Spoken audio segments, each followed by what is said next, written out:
고전소설 9강 병을선전 수업하도록 하겠습니다. 병을선전에 대한 정보가 우리 4번 보기에 들어있네요.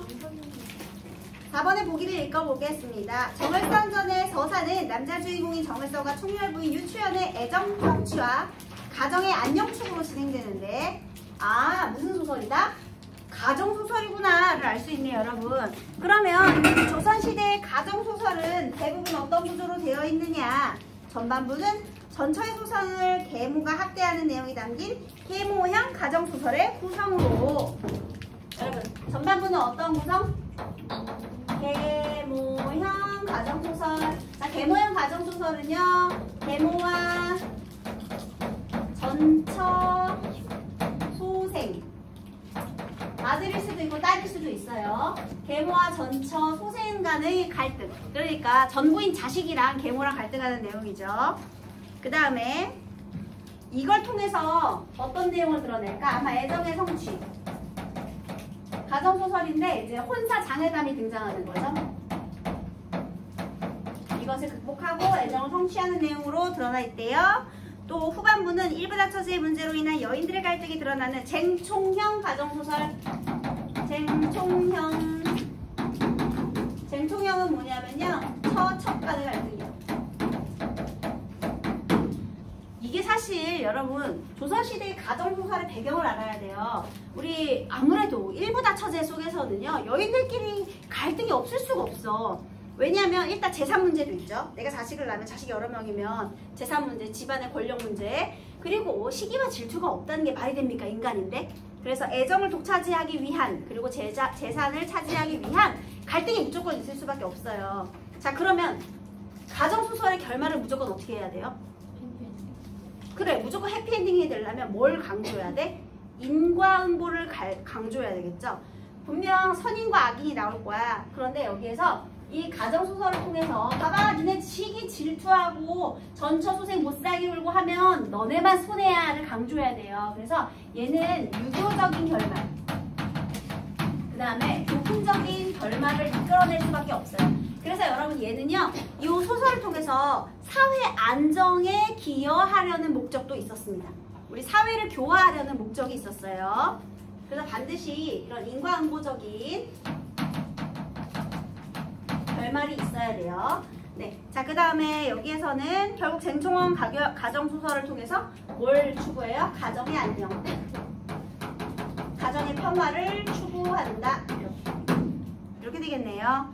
이 과정에서 계모 노씨와 정열 부인 조씨는 갈등을 주도하는 악인으로 등장하고, 정을선전에서는 또 주인공을 둘러싼 보조인물들의 활약도 두드러지는데, 악행을 돕던 인물과 주인공을 돕던 인물들이 맞이하는 결말의 차이를 통해 권선징악이라는 주제의식이 구현된다. 이렇게 되겠네요. 자, 이 소설을 한번 보도록 하겠습니다. 여러분, 이 소설은요, 특히 전반부와 후반부라고 했는데 우리 수특 교재에 실린 부분은 후반부 결말 부분이거든요.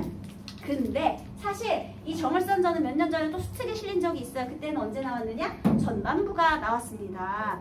그럼 수특 연기한다. 올해는 이게 나왔어. 근데 전반부 후반부를 굳이 막 얘기를 해줬어. 그러면 만약 연기한다면 전반부를 수특에 낼 확률이 더 높겠죠. 후반부보다는. 그래서 전반부도 중요하다라는 거죠. 실제로 다른 데 기출이 된 적도 있고요. 그래서 여러분, 뭐 본문 이해하고 문제 푸는 것도 중요하지만 배경 지식을 위해 선생님이 앞부분의 줄거리와 전반부의 내용을 간단하게 정리해 보도록 할게요. 자, 남자 주인공은 우리 정을선이에요. 얘는 정승상의 아들이에요. 사이에서 정을선이 태어났는데요. 얘가 우리 유추연을 보고 첫눈에 반해요. 그래서 부모님을 졸라 정혼을 맺었습니다. 자, 우리 유추연은요, 당연히 유승상의 딸인데요.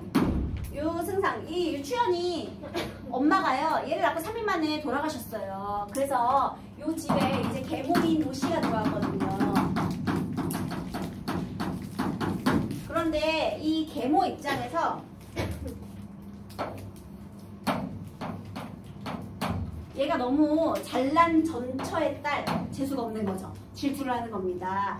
게다가 심지어 뭐 훌륭하고 인물 예쁘기도 하고 인성도 훌륭하고 막 질투의 대상인데 또 남편까지 또 좋은 놈으로 얻을 생각을 하니까 배가 너무 아픈 거예요. 그래서 얘가 이 노씨가 노씨의 사촌을 시켜서요. 얘를 모함해요. 그래서 이 사촌이랑 유추연이랑 뭔가 모종의 관계가 있다고 얘한테 오해하게끔. 그래서 원래는 정혼을 했는데 얘가 오해하고 떠나가게 돼요. 그래서 떠나간 사이에 정을서는 우리 조부인 조씨와 결혼을 합니다. 조씨가 이제 정렬 부인이 돼요. 그래서 자 여기 사촌 이 노씨의 계략을 통해서요. 여기 처음에 오해를 하게 된 거죠. 그래서 오해 남자 있다고 다른 남자 있다고 오해하고 떠나서 조씨와 맺어진 거예요. 이제 이해됐죠? 자 그런 다음 이제 어떻게 됐느냐 얘들아 유씨 입장에서 억울하지. 유추 억울해. 유씨가 한 선택은 뭘까? 나의 결백을 증명하기 위해서 고전에 많이 등장하죠. 고전 소설에 결백 증명할 때 꼭 여자들이 하는 거 있잖아요. 그죠? 그래 맞아 자결 혈서 쓰고 죽어야 죽었어. 주인공 죽었어.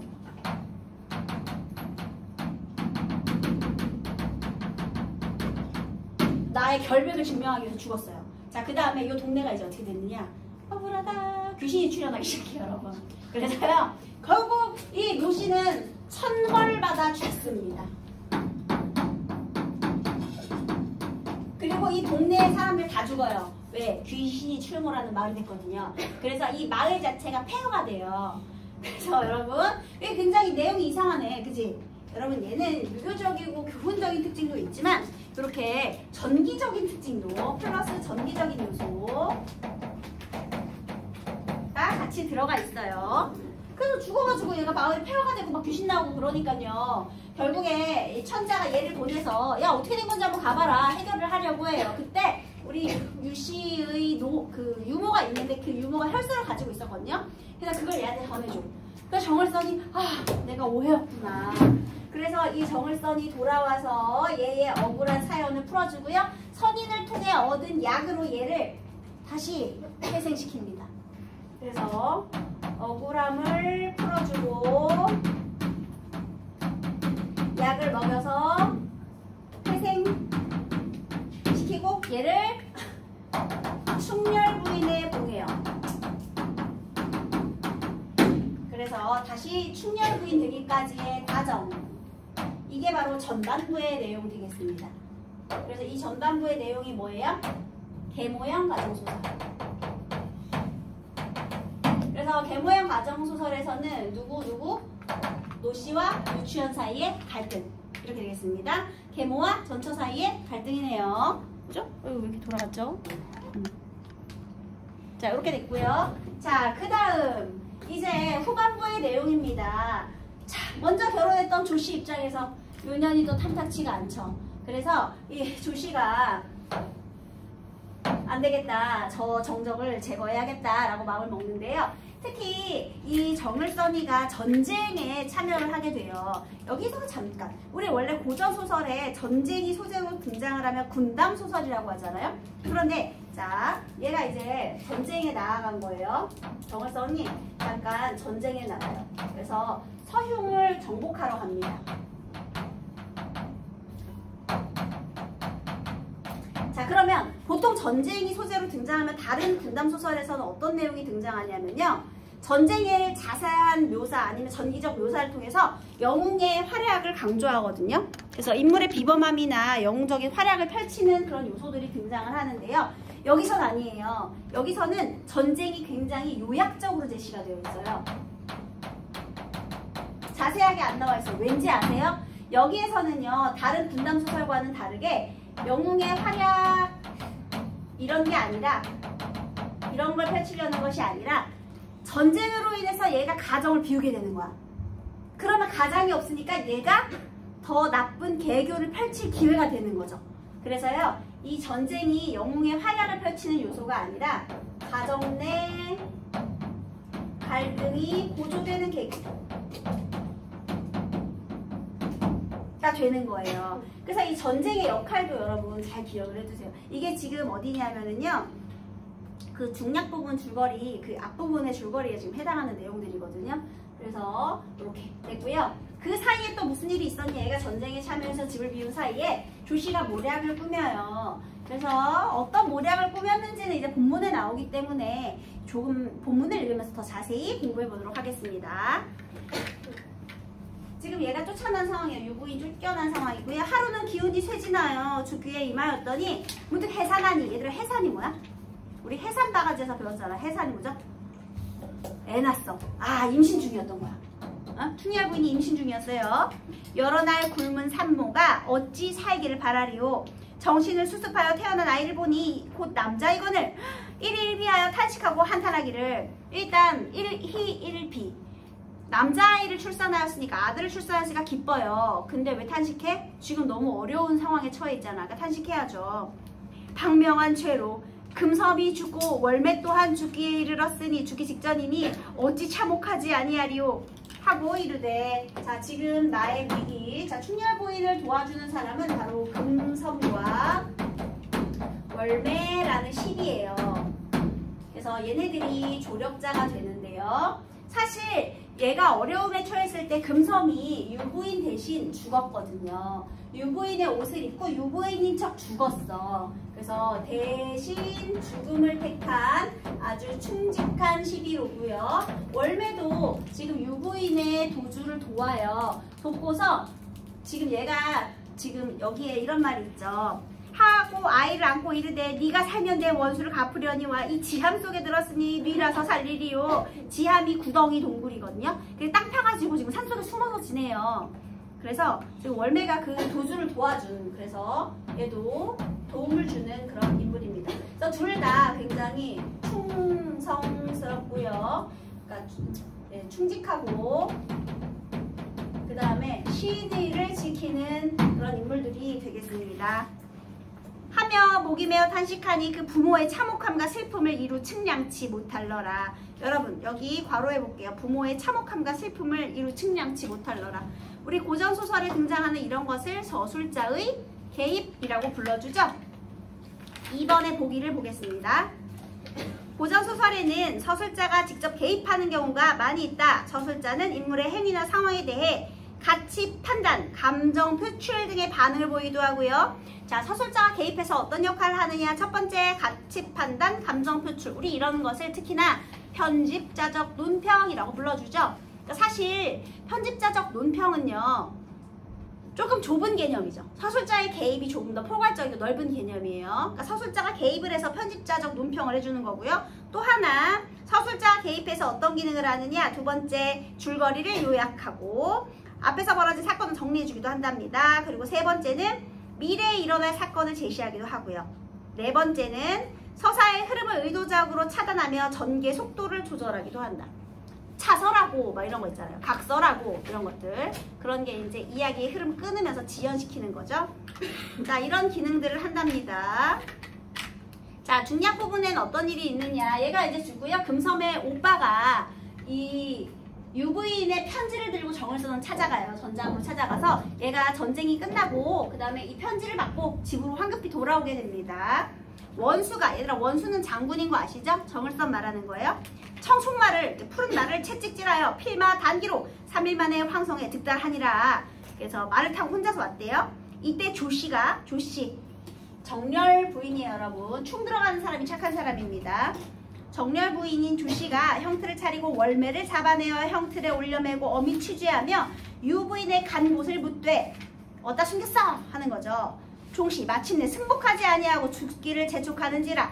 여러분, 우리 월매는 승복을 했어 안 했어? 안 했죠? 거기다가 신의 지킴이라고 적을게요. 승복하지 않았대. 그러니까 행방을 함구했다는 거죠. 조씨가 치다 못하여 그치고 차후에 혹 탈로 날까 겁을 내어 가만히 수건으로 목을 메어 거의 죽게 되었더니, 자, 요건 무슨 소리냐. 내가 막 때렸어. 얘가 이제 때리다가 죽을 것 같아. 그럼 혹시나 나중에 내가 때려서 죽인 것 같잖아. 그래서 이제 어떻게 한 거야? 수건으로 목을 매서 자결한 것처럼. 그럼 나중에 혹시나 유부인이 어디 갔어 했을 때 고년이 어떻게 해가지고 나중에 죄가 탄로나자 자결하였습니다 이렇게 둘러댈 수가 있잖아요. 그러니까 자결한 것처럼 꾸미려고 했던 거죠.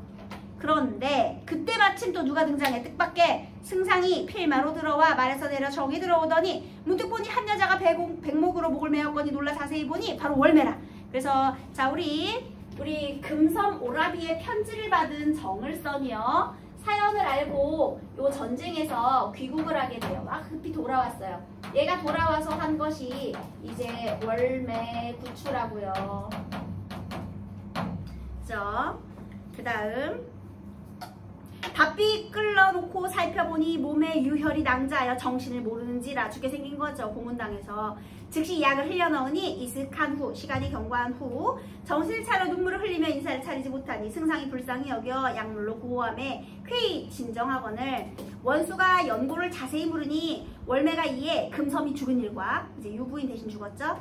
유부인이 화를 피하여 지함 속에 계심을 자세히 고하니 그 편지에는 지금 부인이 위기에 처했다 여기까지 있었겠죠. 그래서 그 이후의 일을 또 자세히 알려주는 거예요. 승상이 분하여 급히 월매를 앞세우고 구렁에 가보니 유부인이 월매의 양식에 의지하여 겨우 목숨을 보전하다가 해산함에 복중이 허한 중 월매가 옥중에 고남에 어찌 양식을 이으리오. 여러 날을 절곡함에 기운이 세진하고 지기가 일신에 사무치니 몸이 부어 얼굴이 변형되어 능히 알아볼 수 없는지라 그 가련함을 어찌다 측량하리오. 여러분 여기부터 전부 뭐예요? 유부인이부터 어찌 측량하리오까지 전부 뭐죠? 맞아요. 서술자의 개입이에요. 자 그러면 이 기역 니은이 지금 문제와 연결이 되죠. 서술자의 개입의 의도를 파악해라 되는 건데요. 자 기역 부분 한번 볼게요. 월매 양식에 의지해서 목숨을 보전했어. 근데 애를 낳았어. 그래서 지금 몸이 더 안 좋은데 월매가 옥에 갇혔어. 어떻게 양식을 이룰 수 있었겠는가? 자 어때요? 서술자의 개입을 통해서 인물의 처지를 드러내고 있죠. 그죠? 얘는 처지를 설명하는 부분이에요. 그 다음에 그래서 여러 날을 굶었어. 몸이 부어 얼굴이 변형되어 한마디로 몰골이 아주 처참했다는 얘기가 되겠죠. 애까지 낳는데 굶어가지고 산속에서 지금 씻지도 못하고 얼마나 처참했겠니. 그래서 그 가련함을 어찌다 측량하리오. 이번에는 뭐예요? 감정, 상황에 대한 정서를 표출하는 거죠. 너무 가련하다. 연민을 표출시키고 있는 겁니다. 이번에 감정 표출. 그렇죠? 자 그래서 이 기역과 니은 문제 바로 풀어야 되겠죠. 2번에서 기역이 서술자의 가치 판단. 아니요. 기역은 가치 판단 아니에요. 기역이 이전에 벌어진 상황을 요약하시는 것이라면 괜찮죠? 니은은 서술자의 감정 표출. 요거 딱 떨어지네. 정답이 2번이고요. 3번에서 기역이 흐름을 의도적으로 차단하여 지연한다? 아니고 사건 정리한다? 아니고요. 가치 판단 직접 드러낸다? 아니고요. 앞으로 일어날 사건 제시? 당연히 아니고요. 다 틀리고 2번만 답이네요. 아이와 부인을 월매로 하여금 보호하라 하고 그래서 아이하고 지금 월매도 구출했고요. 그 다음에 아이와 부인 구출했고요. 여기 돌아와서 그 다음에 내당에 들어가 왕비 배우니 왕비는 어머니예요. 시어머니. 왕비가 크게 반겨 승상의 손을 잡고 말하기를 만리 전장이가 대공을 세우고 무사히 돌아오니 노모의 마음이 즐겁기 측량없도다. 그러나 네가 출전한 후 간에 불측한 일이 있으니 그 통한한 말을 어찌다 형언하리오. 여러분 왕비가 자세한 내막을 알 것 같니? 모를 것 같니? 몰라요. 자 이게 어떻게 된 일이냐면요. 조씨가 이제 계략을 꾸미는데요. 조씨의 12인 이제 금년이라는 년이 있어요. 요 년이요. 남자 옷을 입고 얘가 아픈 척을 해. 그래서 얘가 문병을 와. 그 사이에 얘 방에 들어간 거야. 남자 옷을 입고. 그래서 병풍 뒤에 이렇게 남자 그림자가 보이도록 그 사이에 얘가 뇌물을 준 이 부인의 사촌이 있어요. 걔가 누구냐면 이 부인의 사촌 성복록이라는 사람인데요. 이 성복록한테 얘가 뇌물을 주고요. 얘에게 우리 부인한테 가서요. 이 유추연이 지금 딴 남자를, 이 남편이 지금 전쟁 나간 사이에 딴 남자랑 간통을 저지르고 있다고 거짓말로 고하는 거예요. 그래서 지금 얘네들이 이 부인한테 가서 요 유추연을 얘를 모함 한 거죠. 그래서 부인은 어떻게 되겠어? 얘네들이 모함하는데 진짜 가서 봤더니 남자 그림자가 기웃기웃 하는 거야. 그러니까 이 부인은 어쩔 수 없이 이 모함으로 오해를 했던 거죠. 그리고 오해를 해가지고 야 시엄마 입장에서 얼마나 열받겠냐. 자기 아들 지금 전쟁에 나가가지고 고생하고 있는데 전년이 딴 놈이랑 놀아나? 그래서 죽이려고 해요. 그래서 그 사이에 얘가 대신 죽인 거야. 빨리 빛이 나소서. 그 사이에 이제 오빠가 이제 편지를 가지고 이제 가고.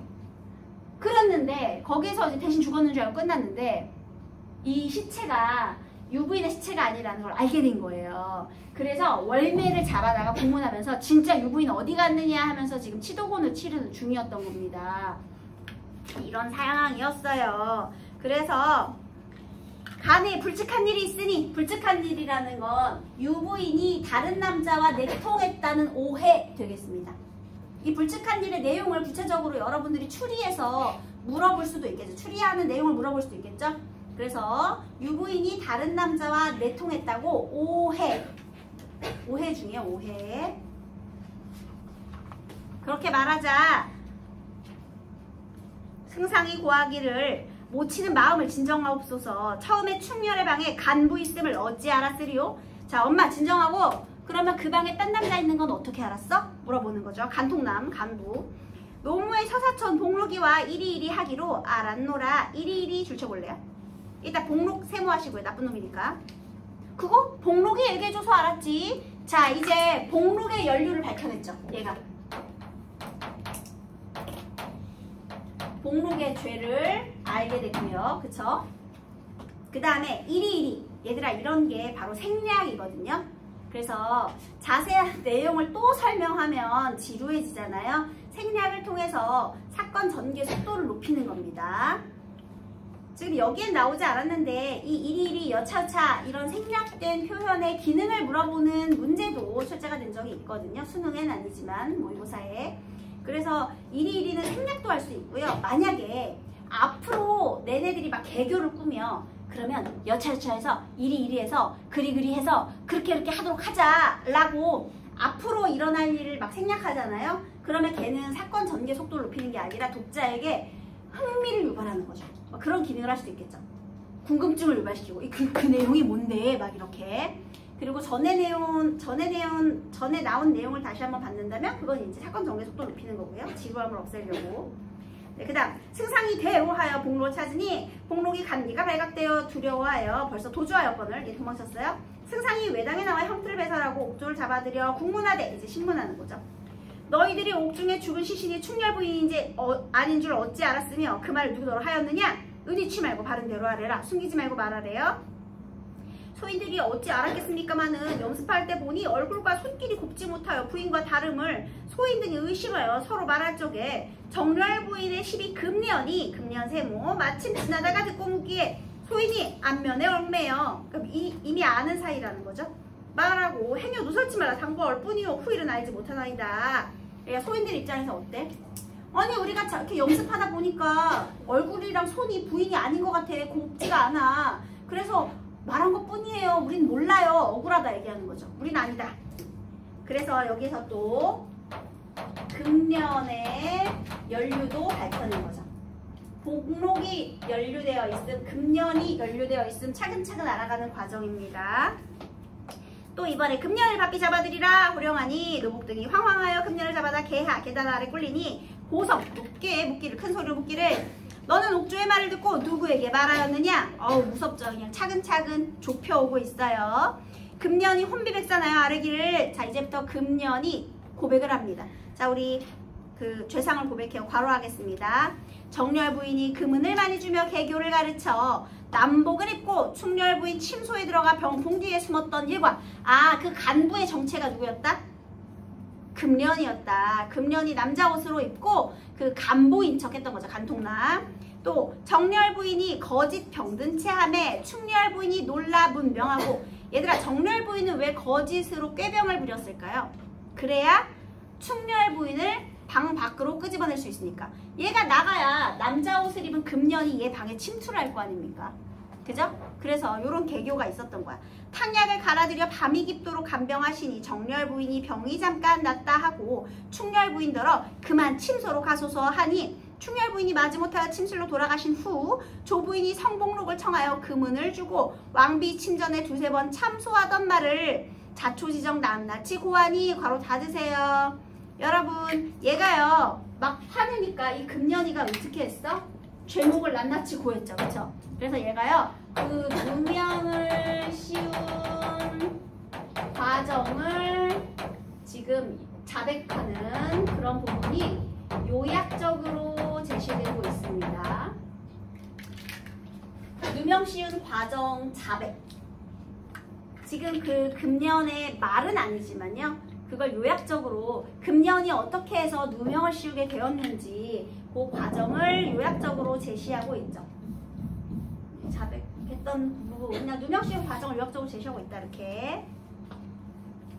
자, 낱낱이 고하니. 자, 이제 왕비의 반응입니다. 왕비가 하늘을 우러러 탄식하고 통곡하여 말하기를.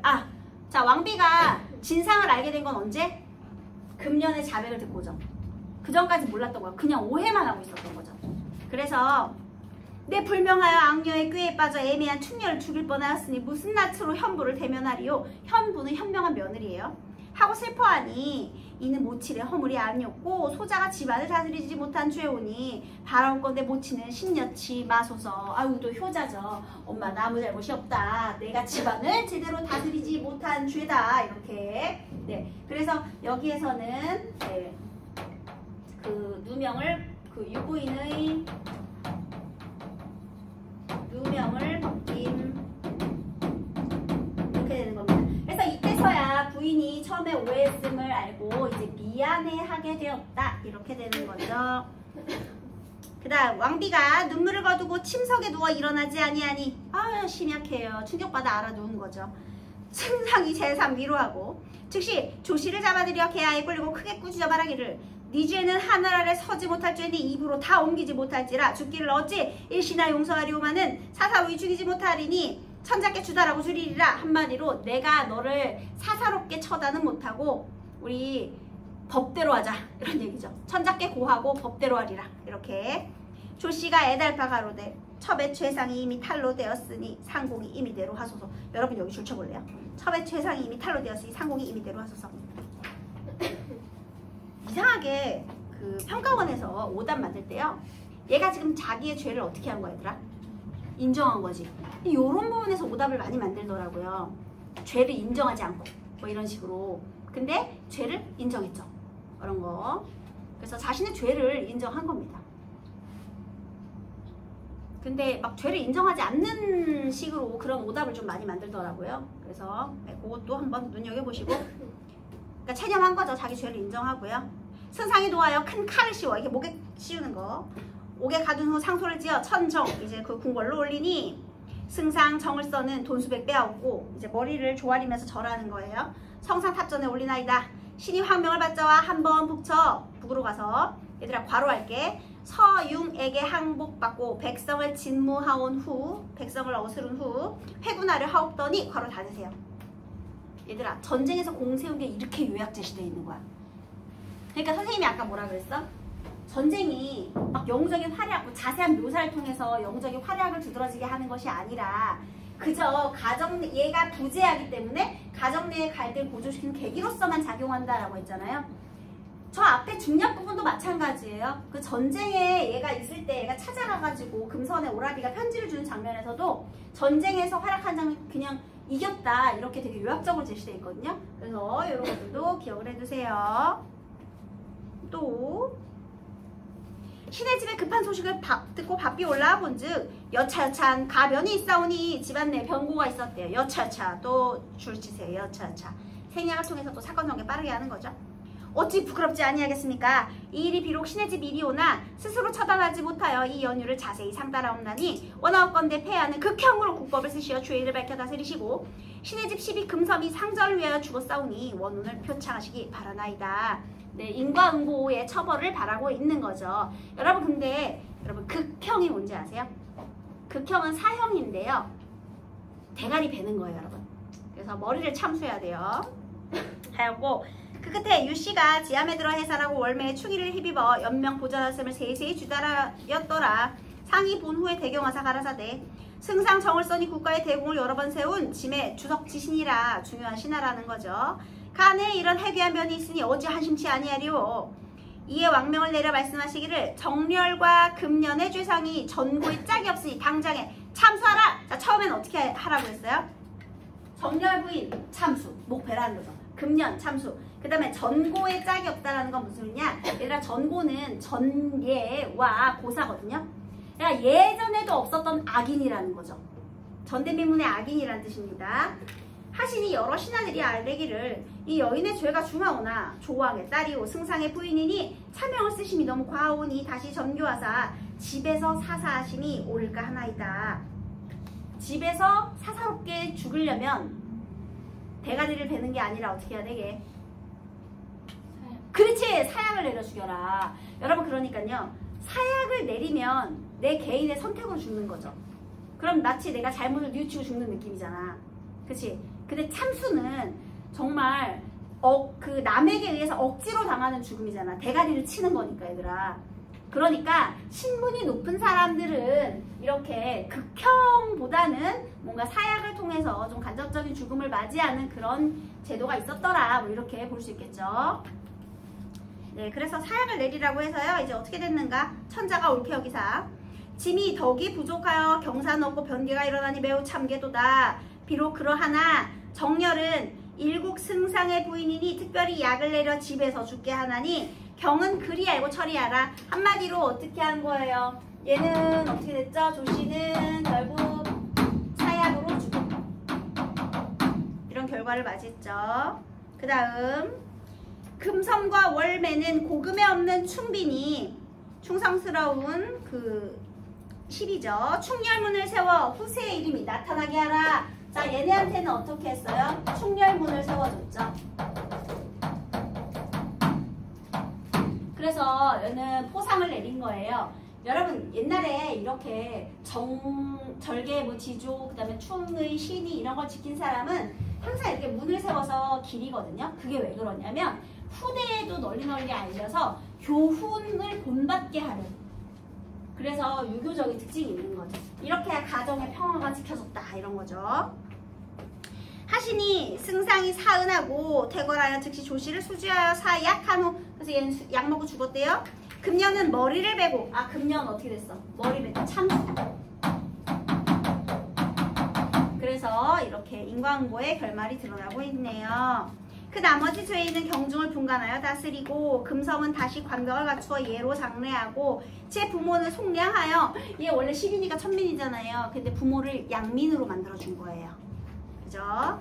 그래서 의식을 후히 주어 살게 하고 충렬문을 세워주고 사시로 향화를 받들게 하고 월매는 금섬과 같이 하여 충렬부인 집안에 일자 대가를 세우고 노비전답을 후히 주어 일생을 편케 제도하니라. 그래서요 여러분 마지막엔 어떻게 됐어요? 결국 결말은 권선제가 인과응보의 결말, 이런 교훈적이고 유교적인 결말을 맞이하고 있네요. 이 뒷부분에는요, 그래서 둘이 100년 해로해서 행복하게 잘 먹고 잘 살았다라고 끝나고 있습니다. 이게 바로 정을선전이에요. 자, 1번 문제 A와 B에 대한 설명으로 가장 적절한 것은 A가 고통스러운 현실을 견디기 위한 인물의 각오? 아니죠. A가 부군에게 버림받아? 아니죠. A가 연달아 일어나는 비극적 상황에 대한 안타까움을 드러내고 있다면 괜찮죠. 12들도 모두 죽고. 그 다음에 B는 진실이 밝혀진 이후 여러 인물이 보인 반응. 맞죠? 어떻게 여러 인물이에요? 일단 왕비 알아두었죠. 그 다음 왕비는 알아두고요. 그 다음에 승상은 화가 났고요. 조씨는 자신의 죄를 인정했고요. 정답이 3번이네요. 그 다음 4번 선택지에서 죽음을 눈앞에 두고도 자식을 먼저 생각하는 부모의 사랑 강조 아니죠. 그 다음에 그 5번의 선택지에서요. B는요. 부모를 위해 사랑하던 사람의 죄상을 밝히기로. 이상하죠? 틀렸습니다. 정답 3번이었고 2번 아까 했고요. 국문에 대한 인물들의 생각인데요. 월매는 국문을 통해 진실이 밝혀지고 충렬부인의 누명이 벗겨지기를 바랬을 것이다. 그쵸? 월매 착한 사람이니까. 성복록은 국문 과정에서 간계가 발견되면 목숨이 위태로워질 것이라 걱정해서 도주를 했죠. 옥졸들은 국문에서 사실대로 고해야 무죄함이 밝혀질 것이라 판단해서 사실대로 고했죠. 그다음 왕비는 국문 과정에서 충렬부인에 대한 자신의 판단이 그릇되었음이 드러나 민망했겠죠. 어떻게 얼굴을 보겠느냐 했죠. 조씨는 국문 결과에 승복해도 조왕의 딸이자 정렬부인인 자신이 처벌되지 않으리라 자신했다. 이미 죄상이 다 드러났으니 마음대로 하시오 했죠. 틀려서 5번이 정답입니다. 자, 4번 금섬과 월매는 주인공 충렬부인을 직접적으로 돕는 보조적 인물 맞습니다. 금섬과 월매는 여기서 잘라야죠. 정렬 부인의 개교를 따르는 금년, 충렬 부인을 참소하는 성복록과는 대비되는 인물. 맞죠? 금년 성복록과는 대비되는 인물. 이렇게 잘립니다. 맞는 소리예요. 금섬과 금년은 주인을 위하다 죽음을 맞이한다는 점에서, 여러분 금섬은 주인을 위하다 죽음을 맞이한 게 맞아요. 그런데 금년이 주인을 위하다 죽음을 맞이했나요? 아니지. 고자질에서 다 맞췄잖아. 아니죠? 잘못을 했기 때문에 죽음을 맞이한 거예요. 그 다음에 그 뒤도 틀렸어. 월매와 성복록은 주인을 위해 거짓을 고한다. 월매는 주인을 위해 거짓을 고했나요? 아니요. 오히려 유부인이 어디에 있는지 말하지 않음으로써 충의를 지켰고요. 게다가 성복록이 거짓말을 하긴 했는데 주인을 위해 거짓말을 한 게 아니죠. 뇌물 받고 거짓말한 거죠. 다 틀렸어요. 3번 틀렸고 4번 금섬과 월매의 충성스러움을 당시 천자가 직접 언급하고 살해하는 거죠. 시하고 있다는 점에서 본받을 만한 인물 맞고요. 승상이 금섬의 부모를 속량하는 의식을 주어 후에 살게 하고, 그 다음에 월매에게 노비 전답을 주어 편하게 하는 것을 통해 권선징악이라는 주제의식을 구현하는 것은 맞습니다.